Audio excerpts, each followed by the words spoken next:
مت جرأت و ہمت کا ہے اظہار، سیدھی بات روایات صحافت کا علم بردار، سیدھی بات۔ ناظرین گرامی السلام علیکم ورحمۃ اللہ وبرکاتہ۔ سیدھی بات کے تازہ ترین پرائم ٹائم میں آپ لوگوں کا استقبال ہے۔ ناظرین گرامی میں انصار عزیز ندوی اس وقت آپ لوگوں کے سامنے کچھ اہم ترین خبریں، کچھ وائرل ویڈیوز اور کچھ تنقیدی تجزیے لے کر کے حاضر ہوا۔ ناظرین گرامی میں آپ کو بتاؤں گا کہ کس طرح سے امریکہ میں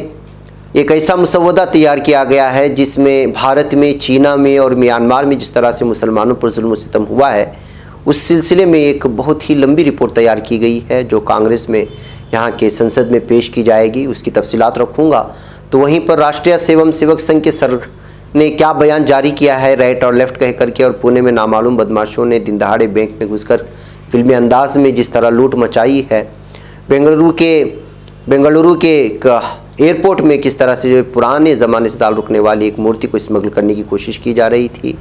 بیلگام سے آ رہا ایک دردناک حادثے کی بھی بات ہوگی، تو ٹی ایل پی کا اسلام آباد مارچ لاہور سے روانہ ہونے کے بعد جھڑپوں کی خبریں آ رہی ہیں جس میں 3 پولیس اہلکاروں کے ہلاک ہونے کی خبریں ہیں۔ یہ ساری چیزیں آپ لوگوں کے سامنے رکھوں گا۔ اس سے پہلے آپ لوگوں سے درخواست ہے کہ جن احباب نے ہمارے چینل کو سبسکرائب نہیں کیا کر لیں، ہماری ان ویڈیوز کو دوسروں تک پہنچانے میں ہماری مدد کریں، لنک کو شیئر کریں۔ ادارے کی مضبوطی ناظرین گرامی آپ لوگوں کی مضبوطی ہے۔ ناظرین گرامی آپ لوگ جانتے ہیں کہ اس وقت کیا کچھ ہو رہا ہے پورے عالم میں، اور اسلاموفوبیا جس طرح سے جو ہے اس وقت پورے عالم کے الگ الگ شہروں میں، الگ الگ ملکوں میں جو لپیٹ میں لیا ہوا ہے وہ بہت ہی زیادہ تشویشناک۔ ایسے حالات میں امریکہ کے کانگریس سے تعلق رکھنے والی الہان عمر، اس کی قیادت میں 30 سے زائد امریکہ کے سنسدوں کے گروپ نے اور لیڈران کے گروپ نے ایک جلسے میں ایک مسودہ تیار کر کے وہ سرکار کے سامنے پیش کر دیا ہے، اور سرکار سے الگ الگ طرح کی یعنی کہ یہاں کی حکومت سے الگ الگ طرح کی جو ہے بہت سارے مطالبے پیش کیے ہیں۔ اپنے انسانی حقوق کی وردی میں سالانہ جو رپورٹ پیش کی گئی ہے اس کے حوالے سے انہوں نے بتایا ہے کہ کس طرح اسلاموفوبک جو ظلم و زیادتیاں ہیں، ہراسانیاں ہیں، وہ آگے بڑھتی جا رہی ہیں، اور ساری تفصیلات اس میں پیش کرنے کی کوشش کی گئی ہے، جس میں سب سے زیادہ سر فہرست کی ممالک کا تذکرہ کیا گیا ہے تو اس میں چینا ہے۔ چینا میں وہ غیر مسلمانوں پر جو کچھ ہو رہا ہے وہ آپ لوگ جانتے ہیں۔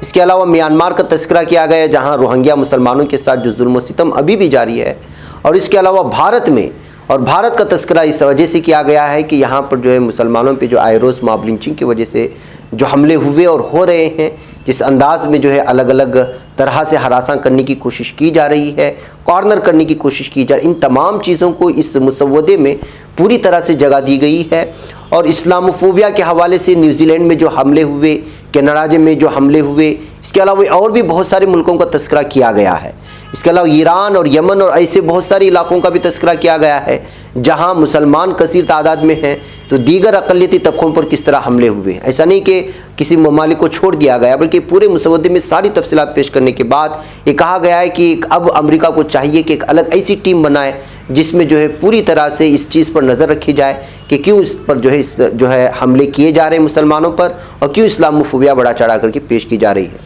ظاہر سی بات ہے کہ ناظرین گرامی یہ مسودہ ایک اہم ترین مسودہ ہے جس میں امریکہ کے کانگریس سے تعلق رکھنے والے 30 سنسدی نے جو ہے اس رپورٹ کو تیار کیا اور گورنمنٹ کے سامنے رکھے، اور بہت سارے حوالے دے کر کے جو اس سلسلے میں 2 الگ الگ کمیٹیاں تشکیل دے کر کے اس سلسلے میں الگ ہی طرح سے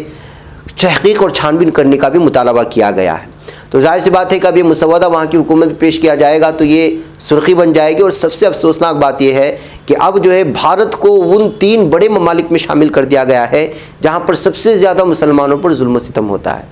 یعنی کہ غیر مسلمانوں کے حوالے سے چینا کو ویسے بھی امریکہ پہلے سے ہی جو ہے تنقید کی زد میں لیا ہوا ہے اور لگاتار اس کو ٹوکتا ہے، وہیں پر میانمار میں جو حالات ہیں وہ بھی، اور اب بھارت کا نام پیش کیا جا رہا ہے کہ یہاں پر بھی مسلمانوں پر سب سے زیادہ ظلم و ستم ہو رہا ہے۔ اگر یہ مسودہ وہاں کے کانگریس کے، وہاں کے سنسد میں، وہاں کی حکومت کے سامنے پیش ہوتی ہے اور اس پر بحث چلتی ہے تو پھر ظاہر سی بات ہے کہ ایک مرتبہ پھر بھارت کا نام جو ہے وہ عالمی سطح پر یہاں کے فرقہ وارانہ فسادات اور مسلمانوں پر ہونے والے اٹیکس کو لے کر کے جو ہے بدنامی کا سبب بن سکتے ہیں۔ اس لیے ابھی تک اس مسودے کے سامنے لانے کے بعد جو ہے بہت سارے اخبارات اس پہ اب تک کوئی تذکرہ نہیں کر رہے ہیں، مخصوص کچھ اخبارات ہیں جنہوں نے اس خبر کی سرخیاں دی ہے، لیکن اگلے دنوں میں محسوس یہ ہوتا ہے کہ اگر اس مسودے کو سامنے لایا جائے گا، اس پر بحث ہوگی، تو تب تو ہے جو یہاں پر جو ہے الگ ہی طرح کے تبصرے شروع ہو جائیں گے۔ بہرکیف ناظرین گرامی، ابھی مان کر کے چلنا پڑے گا کہ اس وقت ہندوستان میں جس طرز سے جو ہے مسلمانوں کو نشانہ بنایا جا رہا ہے، اس کو لے کر کے اس وقت جو ہے عالمی سطح پر بحث ہونی شروع ہو چکی ہے۔ بہرکیف ناظرین گرامی، ایک طرف یہ حالات ہے، دوسری جانب جو ہے RSS کے لوگ اپنی ہی پیٹھ تھپتھپانے پر مجبور ہیں۔ راشٹریہ سیوم سیوک سنگھ کے دتاتریہ ہوسبوڑے نے RSS لیڈر رام مادھو کی کتاب کے اجرا کے پروگرام کے دوران کہا ہے کہ ہم نہ صرف دائیں بازو بلکہ بائیں بازو کے خیالات کا بھی احترام کرتے ہیں، ہمارے ہاں دونوں فریقوں کے لیے جگہ ہے۔ RSS لیڈر رام مادھو کی لکھی ہوئی کتاب دی ہندوتوا پیراڈائم کی رسم اجرا تقریب میں وہاں موجود لوگوں کو خطاب کرتے ہوئے سنگھ کے سرکاری دتاتریہ ہوسبوڑے نے کہا کہ میں سنگھ سے ہوں،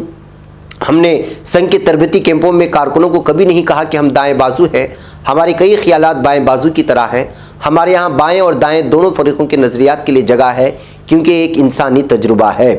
اس کے علاوہ انہوں نے کہا کہ ہندوستانی روایت میں کوئی فل اسٹاپ نہیں ہے، اسے بائیں یا دائیں کہنا موجودہ جغرافیائی سیاست کے لیے موضوع ہے۔ مغرب اور مشرق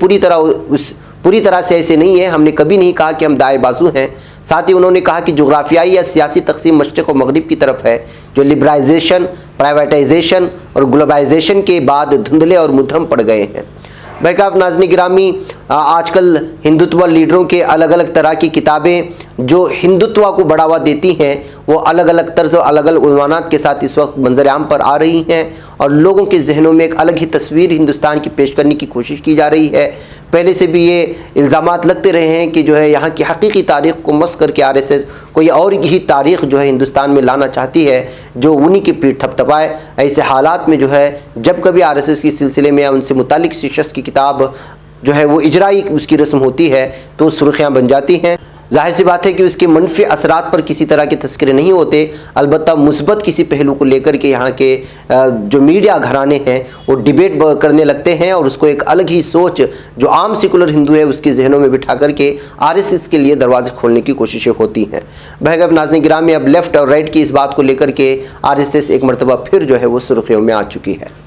ناظرین گرامی، پونے سے آج ایک بہت ہی اہم ترین خبر آئی اور وہ بہت ہی افسوسناک ہے کہ پونے کے دیہی علاقے میں 5 سے 6 بدماشوں کے ذریعے بندوق کے نوک پر بینک لوٹنے کا معاملہ منظر عام پر آیا اور یہ ویڈیو اس لیے وائرل ہوئی کہ یہ پورا فلمی انداز تھا۔ یہ واقعہ تحصیل شرور کے پمپری کھیڑ میں پیش آیا ہے۔ بتایا جا رہا ہے کہ پونے کے دیہی علاقے میں 5 سے 6 بدماشوں کے ذریعے بندوق کے نوک پر بینک لوٹنے کا یہ معاملہ CCTV کیمرے میں جو قید ہوا اس کے بعد یہ ویڈیو لگاتار پھیلتا جا رہا ہے۔ دوپہر 2 بجے کے قریب کچھ نامعلوم بدماش بینک آف مہاراشٹر کی برانچ میں آئے اور بینک ملازمین کو بندوق کے نوک پر رکھا۔ اس کے بعد اس نے ایک ملازم سے 31 لاکھ کی نقدی لی اور دوسرے ملزم نے سونے کے زیورات لوٹ لیے۔ ڈکیتی کرنے کے بعد ملزمین گاڑی میں فرار ہو چکے تھے۔ سارا واقعہ بینک میں CCTV کیمرے میں قید ہوا۔ واقعہ کے بعد شرور مقامی پولیس اور پونے پولیس موقع پر پہنچ گئی ہے۔ پولیس نے CCTV کی بنیاد پر ملزم کی تلاش شروع کر چکی ہے۔ اس طرح دن دہاڑے ایک بینک میں وہ بھی فلمی انداز میں لوٹ مچانے کی وجہ سے جو ہے لوٹروں کی یہ تصویریں اس وقت بہت زیادہ وائرل ہو رہی ہیں، بالخصوص مہاراشٹر میں۔ ناظرین گرامی، آئیے اب آپ کو لے چلوں بنگلور کے ایئرپورٹ میں جہاں پر جاپان کو اسمگل کر رہی ایک پرانے زمانے کی ایک مورتی کو جو ہے وہ ضبط کر لیا گیا ہے۔ یہ دیونہلّی کے کیمپے گوڑا انٹرنیشنل ہوائی اڈے پر پیش آیا معاملہ ہے۔ کسٹم افسران نے جو ہے اس چیز کو ضبط کر لیا ہے۔ بتایا جا رہا ہے کہ ایئر کارگو کے ذریعے سے یہ مورتی جو بہت ہی پرانی اور بہت ہی قیمتی تھی اس کو جو ہے بھیجنے کی یا اس کو اسمگل کرنے کی کوشش کی جا رہی تھی۔ اسی درمیان میں جو ہے یہاں کے کسٹم افسران نے چیکنگ کی تو ساری تفصیلات سامنے آئی۔ بتایا جا رہا ہے کہ دہلی کے راستے سے اس کو وشنو جو ایک اوتار کہا جاتا ہے اس کی وہ مورتی تھی جو جاپان کو جو ہے غیر قانونی طور پر جو ہے لے جانے کی کوشش کی جا رہی تھی۔ اس کے علاوہ اس وقت جو ہے بہت سارے سونے کے بسکٹ بھی جو ہے غیر قانونی طور پر جو اسمگل کیے جا رہے تھے اس کو بھی جو ہے ضبط کر لے جانے کی خبریں سامنے آ رہی ہیں۔ یہ بنگلورو کے ایئرپورٹ میں پیش آیا معاملہ ہے۔ ظاہر سی بات ہے کہ یہاں پر اس طرح کے سونے اور اسمگلنگ وغیرہ کی تو واردات پیش آتی رہتی ہیں، لیکن ایک پرانے زمانے کی ایک مورتی کو وہ بھی ایئرپورٹ کے ذریعے سے اسمگل کرنے جانے کو لے کر کے جو یہ خبر اس وقت سرخیوں میں آ چکی ہے۔ ناظرین گرامی، غریبی یا پھر یوں کہیں کہ بیماریاں انسان کو جو اس وقت بہت ہی زیادہ پریشان کر رکھی ہے اور لوگ جینے کی آس سے چھو بیٹھ رہے ہیں۔ دراصل بلگام سے آج بہت ہی افسوسناک خبر یہ آئی کہ 4 بچوں کو زہر دینے کے بعد ایک باپ نے خود بھی خودکشی کر لی ہے۔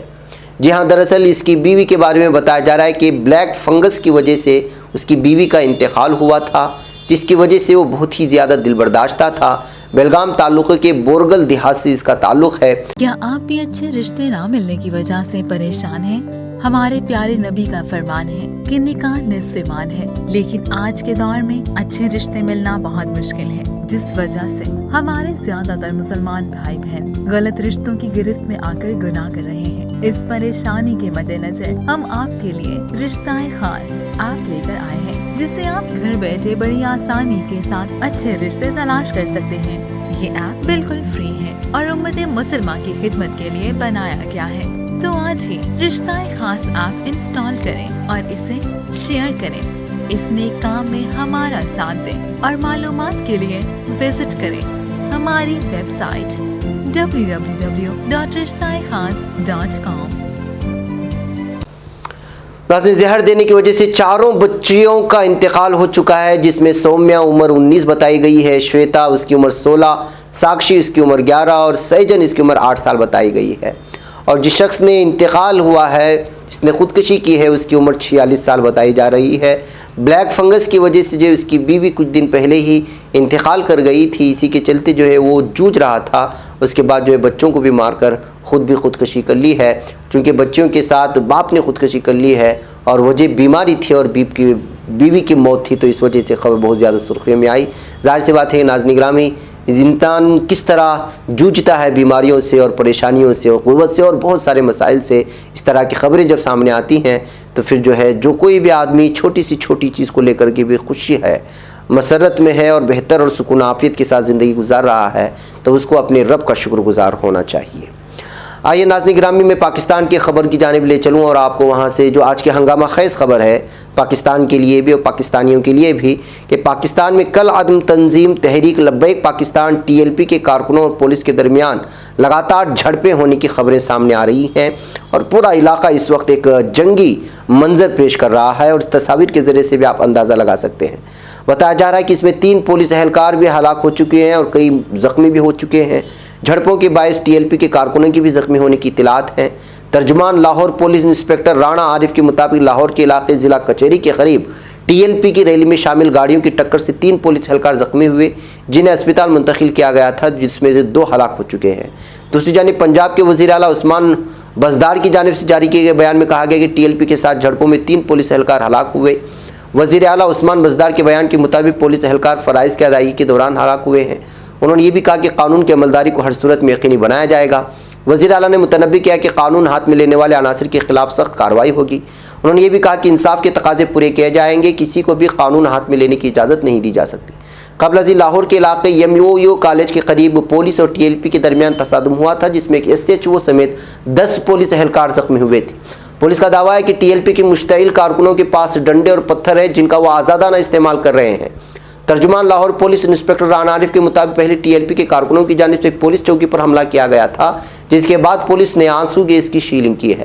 انہوں نے بھی کہا کہ TLP نے پولیس و انتظامیہ کو یقین دہانی کرائی تھی کہ وہ پرامن رہیں گے، البتہ بعد میں انہوں نے خود پر تشدد ہنگامہ آرائی شروع کی۔ TLP نے جمعہ کو لاہور سے اسلام آباد کی طرف لانگ مارچ شروع کیا تھا، جو ہفتے کی صبح لاہور کے علاقے راوی پل پر پہنچا، جہاں قانون نافذ کرنے والے اداروں اور TLP کے کارکنوں کے درمیان وقفے سے جھڑپیں ہوتی رہی ہیں۔ بعد ازاں مارچ کے شرکاء کالا شاہ کاکو تک پہنچنے میں کامیاب ہوئے۔ موٹر ویز پولیس کے ترجمان نے وائس آف امریکہ کو بتایا کہ نیشنل ہائی وے اور موٹر وے بدستور کھلی ہوئی ہیں۔ ناظرین گرامی، آپ کو یہ بھی معلوم ہونا چاہیے کہ TLP کا مطالبہ تھا کہ حکومت فوری طور پر TLP کے امیر سعد حسین رضوی کو بھی رہا کرے اور فرانس میں توہین آمیز خاکوں کی اشاعت کے باعث فرانس کے سفیر کو پاکستان سے نکالے۔ یہ سارے مطالبات تھے TLP کی جانب سے اور لگاتار مذاکرات چل رہے تھے، لیکن ناکام ہونے کی صورت میں حالات پیدا ہوئے۔ دراصل 12 ربیع الاول کو ایک ریلی نکالی گئی تھی، لیکن بعد میں ریلی دھرنے کی شکل اختیار کر گئی اور تبھی سے حالات جو ہے بدستور خراب ہوتے چلے گئے ہیں۔ بہرحال ناظرین گرامی، مجھے یہاں پر اجازت ہے، انشاءاللہ پھر آپ لوگوں سے ملاقات ہوگی۔ والسلام علیکم ورحمۃ اللہ وبرکاتہ۔ بچ پاتا ہے کوئی صحافی کی نگاہوں سے، ملاتا ہے یہ لوگوں کو محبت کی پناہوں سے،